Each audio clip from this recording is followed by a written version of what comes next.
2004 সালের 27 ফেব্রুয়ারি রাতে বইমেলার নির্ধারিত সময় যখন শেষ হচ্ছে তখন পায়ে হেঁটে ঢাকা বিশ্ববিদ্যালয় ক্যাম্পাসের দিকে ফেরার পথে আক্রান্ত হন হুমায়ুন আজাদ। চাপাতির আঘাতে রক্তাক্ত হয়েও প্রাণে বেঁচে যান অধ্যাপক হুমায়ুন আজাদ। চিকিৎসা শেষে অনেকটা সুস্থ হলেও সেই আঘাতের পর তিনি বেঁচে ছিলেন মাত্র 6 মাস।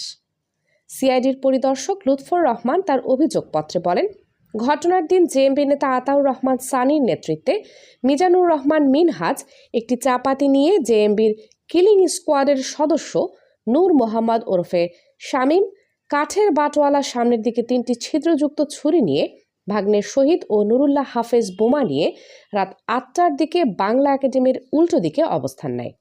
এরপর রাত 9:15টার দিকে অধ্যাপক হুমায়ুন আজাদ বইমেলা থেকে বের হয়ে পায়ে হেঁটে পূর্ব পাশের ফুটপাত দিয়ে টিএসসির দিকে যাওয়ার সময় আক্রান্ত হন। বহুমাত্রিক লেখক ও ঢাকা বিশ্ববিদ্যালয়ের অধ্যাপক হুমায়ুন আজাদকে হত্যার নির্দেশ দিয়েছিলেন জঙ্গি সংগঠন জামায়াতুল মুজাহিদিন বাংলাদেশের শীর্ষ নেতা শায়খ আব্দুর রহমান ও সিদ্দিকুল ইসলাম ওরফে বাংলা ভাই। স্বীকারোক্তিমূলক জবানবন্দি দেওয়া 2 আসামি হলেন মিজানুর ও আনোয়ারুল। 2 আসামির স্বীকারোক্তির তথ্য অনুযায়ী 2004 সালে অমর 21 বইমেলায় হুমায়ুন আজাদের উপন্যাস পাক সার জমিন সাদ বাদ প্রকাশিত হয়। বই আকারে প্রকাশের আগে উপন্যাসটি একটি জাতীয় দৈনিকের ঈদ সংখ্যায় ছাপা হয়।